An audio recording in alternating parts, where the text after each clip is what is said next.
আসসালামু আলাইকুম প্রিয় নবম শ্রেণীর শিক্ষার্থীরা, তোমাদের বার্ষিক পরীক্ষার জন্য বোর্ড থেকে বাংলা বিষয়ের জন্য যে প্রশ্নটি দেওয়া হয়েছে শিক্ষার্থীরা, সেই প্রশ্ন এবং প্রশ্নের উত্তরগুলো তোমাদেরকে দেখে দেবো। সেই সাথে সাথে এই প্রশ্নপত্রে তোমাকে কি কি বিষয় লিখতে বলা হয়েছে, তোমাদের পরীক্ষার মধ্যে কি কি বিষয় আসবে, রচনা, অনুচ্ছেদ, দরখাস্ত, আবেদনপত্র, চিঠি, কোন কোন বিষয়, সামর্থ্য শব্দ, জ্যোতির্চিহ্নের ব্যবহার, সমাস, কোন কোন বিষয় তোমাকে শিখতে হবে, সবগুলো বিষয় তোমাদেরকে দেখিয়ে দেবো।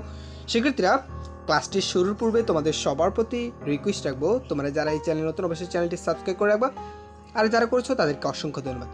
শিক্ষার্থীরা, এটি হচ্ছে বোর্ড থেকে প্রদত্ত একটি নমুনা প্রশ্নপত্র। এই প্রশ্নপত্র হুবহু পরীক্ষা আসবে না, বলা হয়েছে এটি একটি নমুনা প্রশ্নপত্র। এর আলোকে তোমাদের প্রশ্নপত্র তৈরি করবে তোমাদের শিক্ষকগণ, তবে কোনোভাবে এই নমুনা প্রশ্নটি হুবহু ব্যবহার করা যাবে না। তো দেখো শিক্ষার্থীরা, এই যে প্রশ্নপত্রটি, এই প্রশ্নপত্রের মধ্যে অনেকগুলো এমসিকিউ রয়েছে। এই প্রশ্নপত্রের এমসিকিউ সবগুলো যে আসবে এমনটা কিন্তু না, এখানে কিন্তু তবুও তোমরা চাইলে এখান থেকে পড়ে নিতে পারো। এই অ্যান্সারগুলো এখানে দেওয়া আছে, পড়ে নিলে হয়তো এখান থেকে আসতে পারে, কারণ সবগুলো তো আর সেম টু সেম আসবে না, জাস্ট একটু পড়ে নিবা, ঠিক আছে? আচ্ছা, মূল বিষয়গুলো তোমাদেরকে দেখিয়ে দিচ্ছি, কী কী বিষয় তোমাদেরকে পড়তে হবে, কী কী বিষয় তোমাকে শিখতে হবে, সবগুলো বিষয় দেখাচ্ছি। তো প্রথমে তোমাদের এখানে 15টি এমসিকিউ থাকবে, তারপর 10টি এক কথা প্রকাশ থাকবে। এগুলোর অ্যান্সার সবগুলো এখানে দেওয়া আছে। তোমরা যদি লেখাগুলো স্পষ্ট দেখতে না পাও, তাহলে একটু এইচডি কোয়ালিটি দিয়ে ক্লাসটি করো, তাহলে লেখাগুলো স্পষ্ট দেখতে পাবে, ঠিক আছে? এরপর থাকবে সংক্ষিপ্ত প্রশ্ন। মনে রাখবে সংক্ষিপ্ত প্রশ্নগুলোর অ্যান্সারগুলো তোমরা এখানে 2 নাম্বার করে 10টাই অ্যান্সার করতে হবে, তবে মনে রাখবে ছোটো ছোটো করে লিখবা, কারণ এখানে বেশি বড় করে লেখার দরকার নেই, কারণ যত বড়ই লেখা না কিন্তু সর্বোচ্চ নাম্বার তো এখানে 2। সো এখানে যতটুকু চাইবে প্রশ্নে ঠিক ততটুকু লিখবা, ঠিক আছে? এর অ্যান্সারগুলো আমি তোমাদেরকে জাস্ট দেখিয়ে দিচ্ছি, ঠিক আছে? তো জাস্ট তোমরা একটু ডান পাশের অ্যান্সারগুলো একটু মিলিয়ে নাও, তারপরে তোমাদের সবগুলো বিষয় দেখাচ্ছি কী কী বিষয় আসবে, কীভাবে লিখতে হবে। আচ্ছা শিক্ষার্থীরা, মূলত যে প্রসেসটি তোমাদেরকে জানা উচিত সেটা হলো, এখানে দেখো দৃশ্যপটবিহীন যে প্রশ্ন, এখানে কিন্তু 3টা প্রশ্ন থাকবে, তোমাকে 3টা প্রশ্ন উত্তর লিখতে হবে, কারণ 5টা থাকবে, তুমি 3টা লিখবে। তো প্রথমে কি বলা হয়েছে দেখো, নিচের অনুচ্ছেদটি থেকে 5 ধরনের লগ্নযুক্ত শব্দ শনাক্ত করো এবং কোনটি কোন প্রকারের লগ্ন তা উল্লেখ করো। এখন দেখো শিক্ষার্থীরা, এই যে লগ্নযুক্ত শব্দ কি তুমি কি চিনো? তোমাকে তাহলে অবশ্যই পড়তে হবে, তাহলে না তুমি চিনতে পারবা যে লগ্নযুক্ত শব্দ কি, তাহলে তুমি অ্যান্সার করতে পারবা। তাহলে দেখ, এই যে এই প্যাসেজটা যে হুবহু আসবে পরীক্ষাতে এমনটা কিন্তু না। তুমি যদি লগ্নযুক্ত শব্দগুলো ভালোভাবে পড়ো, তাহলে এই প্যাসেজ কেন, যে কোনো প্যাসেজ দিলে তুমি পারবা। তাহলে পড়ার বিষয় হচ্ছে কি, লগ্নযুক্ত শব্দ কিভাবে। তো এই প্যাসেজের আলোকে এখানে উত্তরগুলো দেওয়া আছে, তুমি এখান থেকে দেখে শিখে নাও কোনগুলো লগ্নযুক্ত শব্দ। আচ্ছা, এটা ছিল 11 নম্বর কোশ্চেনের অ্যান্সার। কি কি আসবে? 12 নম্বর কোশ্চেনে বলা হয়েছে বিপরীত শব্দ ব্যবহার করে হ্যাঁ বাচক শব্দকে না বাচক শব্দ ব্যবহার এবং না বাচক শব্দকে হ্যাঁ বাচক শব্দে রূপান্তর করো। তো এখানে 5টি শব্দ বাক্য দেওয়া আছে, এই বাক্যগুলোকে আমরা কি করব, অ্যান্সারটা করব। দেখো এখানে এটার অ্যান্সারটাও দেওয়া আছে, যে তথ্য দেওয়া আছে সেই তথ্যের আলোকে হ্যাঁ বাচক না বাচক শব্দে কিভাবে অ্যান্সার করতে হয় সবগুলো বিষয় দেওয়া আছে। বুঝে বুঝে পড়বা, রিকোয়েস্ট থাকবে বুঝে বুঝে যদি পড়ো, তাহলে তুমি প্রশ্ন সম্পর্কে একটা ভালো ধারণা অর্জন করতে পারো, পরীক্ষাতে যে কোনোভাবে আসুক বাট তুমি অ্যান্সার করতে পারবা, ঠিক আছে? এরপর 13 নম্বরে বলা হয়েছে বাক্যগুলোর উত্তরপত্রে লেখো। এই যে কি বলেছে, নির্দেশ অনুযায়ী বাক্যগুলো উত্তরপত্রে লেখো। তো নির্দেশটা কি দিছে সেটা একটু আমাদেরকে দেখতে হবে। সেটা হলো বলা হয়েছে ওর এখন কি হবে, এটা আবেগবাচক শব্দ, এটা যোজকবাচক শব্দ, কালবাচক শব্দ, বিশেষণবাচক, এই যে অনুসর্গ, তাহলে এই সবগুলো বিষয় তোমাকে এভাবে প্র্যাকটিস করতে হবে, এগুলো এভাবে আসবে পরীক্ষা, ঠিক আছে? আচ্ছা, এরপর 14 নাম্বার বলা হয়েছে স্মরণীয় দিনলিপি, একটা ভাষা রীতি রচনা করো। তোমার স্মরণীয় দিনলিপি তোমরা জানো, তোমাদের স্মরণীয় একটা ঘটনাকে কি করবা, নিজের মতো করে লিখবা। আচ্ছা, তাহলে দিনলিপি কিভাবে লিখতে তুমি যদি সেটা জানো, তাহলে তুমি অ্যান্সার করতে পারবে। স্মরণীয় দিনলিপি না আসে, যদি তোমার স্মরণীয় স্কুলের প্রথম দিন সম্পর্কে একটি দিনলিপি লেখো, বা যে কোনো বিষয় সম্পর্কে আসতে পারো, তাহলে তুমি দিনলিপিটা কিভাবে লিখতে হয় সেটা তো তোমাকে আগে জানতে হবে নাকি?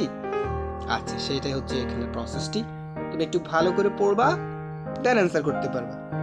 আচ্ছা শিক্ষার্থীরা, এরপর দেখো দিনলিপির কিছু অংশ এখানে রয়েছে, এখানে সবগুলো তো বিষয় এখানে আসে নাই, এখানে দেখো সবগুলো বিষয় এখানে পড়বা, এই যে পড়ে তারপরে অ্যান্সারটা করবা, ঠিক আছে? এরপর 15 নাম্বার বলা হয়েছে, মনে করো তুমি বিদ্যালয়ে বিজ্ঞান মেলা অনুষ্ঠিত হতে যাচ্ছে, তো সেই বিষয়ে একটা তথ্যমূলক রচনা, তাহলে এখানে আসবে কি তথ্যমূলক রচনা আসবে 15 নম্বরে। এখন সেটা কি সম্পর্কে? বিজ্ঞান মেলা সম্পর্কে। এখন বিজ্ঞান মেলা সম্পর্কে না আসে যদি বইমেলা আসে, বইমেলা সম্পর্কে যদি না আসে, যদি এখানে তথ্যমূলক রচনা যদি বৃক্ষরোপণ অভিযান সম্পর্কে আসে, জাস্ট তুমি কি শিখবা যে কিভাবে একটি তথ্যমূলক রচনা লিখতে হয়, সেই প্রসেসটি তোমার শেখা উচিত। তাহলে দেখো এই যে কি করতে হয়, এখানে তারিখ উল্লেখ করতে হয়, স্থান উল্লেখ করতে হয়, নাম উল্লেখ করতে হয়। তুমি একটু ভালো করে যদি এই প্রশ্নটা পড়ো তাহলে তুমি বুঝতে পারবা যে এগুলো কিভাবে লিখতে হয়, ঠিক আছে? আচ্ছা শিক্ষার্থীরা, তাহলে আমরা জানলাম কি কি বিষয় আসবে। 16 নম্বর প্রশ্নেও সেম। এখন দেখো এগুলো ছিল তোমাদের দৃশ্যপট বিহীন, এখন আসবে তোমাদের দৃশ্যপট নির্ভর সৃজনশীল আকারের যে প্রশ্নগুলো। এখানে সৃজনশীলের মতো একটা উদ্দীপকের একটা অংশ দেওয়া থাকবে, তোমাকে কি করতে হবে, এই উদ্দীপকটাকে কেন্দ্র করে তোমাদের প্রশ্নের অ্যান্সারগুলো করতে হবে। যেমন এখানে একটি উদ্দীপক দেওয়া আছে, এখানে ক এবং খ দুইটা প্রশ্ন, আর একটা প্রশ্ন 4 করে, দুইটা প্রশ্ন 8, অর্থাৎ এখানে এই যে একটা সৃজনশীল 8 নাম্বার, এভাবে তোমাকে 5টা সৃজনশীল লিখতে হবে, 5টা 40 মার্কের জন্য। মনে রাখবে এখানে সবচেয়ে বেশি নম্বর, এবং এই নম্বরগুলো তোমাকে অবশ্যই প্রশ্ন কমন না পড়লেও তোমাকে নিজের মতো করে লিখতে হবে, ঠিক আছে? নিজের মতো করে নিজে যেটা বুঝছো সেটা লিখবে, বাট তোমাকে লিখতেই হবে। পরীক্ষাতে কোনোভাবেই এই প্রশ্ন অ্যান্সারগুলো তোমরা রেখে আসবে না, ঠিক আছে? আচ্ছা, এখানে পলিমার ভাবকে প্রতিফলন, এরপর দেখো এখানে উপমা, অনুপ্রাস, ছন্দ, লয় ইত্যাদি বিশ্লেষণ করো। দেখো বলা হয়েছে কবিতার কাঠামো থেকে তুমি উপমা, আমি আবারও দেখাচ্ছি, উপমা, অনুপ্রাস, ছন্দ, লয় ইত্যাদি, এই যে এই বিষয়গুলো, এইটাই তোমাকে জানতে হবে যে স্যার তাহলে আমি এইটা তো চিনি না, তাহলে আমি এখানে কি করবো, এই যে এখানে কোনটা কি সবগুলো বিষয় এখানে দেওয়া আছে অ্যান্সারগুলো, ঠিক আছে? তোমাকে এগুলো জানতে হবে, শিখতে হবে। আচ্ছা এরপর দেখো তাহলে 17 নম্বরটাও সেম একইভাবে, 17 নম্বর ক এর অ্যান্সার, 17 নম্বর ক প্রশ্ন, খ প্রশ্ন, ঠিক আছে?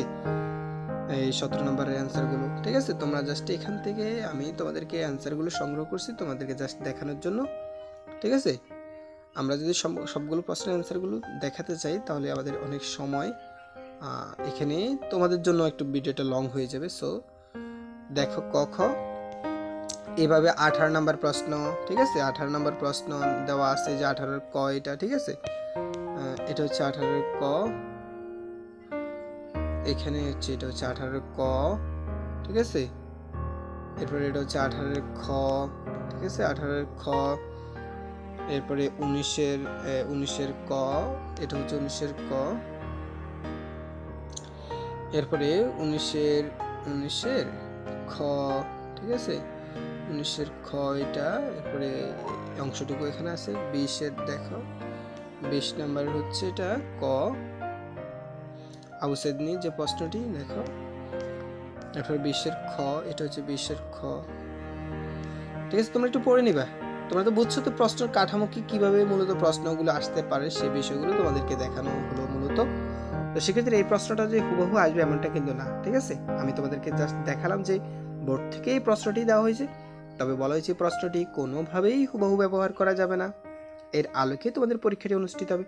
শিক্ষার্থীরা আশা করি তোমরা পুরো বাংলা বিষয়ের যে প্রশ্ন কাঠামো সেটা সম্পর্কে একটি ভালো ধারণা অর্জন করতে পেরেছো। ভিডিওটি কেমন লাগলো অবশ্যই কমেন্ট করে জানিয়ে দিবে তোমাদের মতামত। তোমরা সবাই ভালো থাকবে, সুস্থ থাকবে। ধন্যবাদ সবাইকে।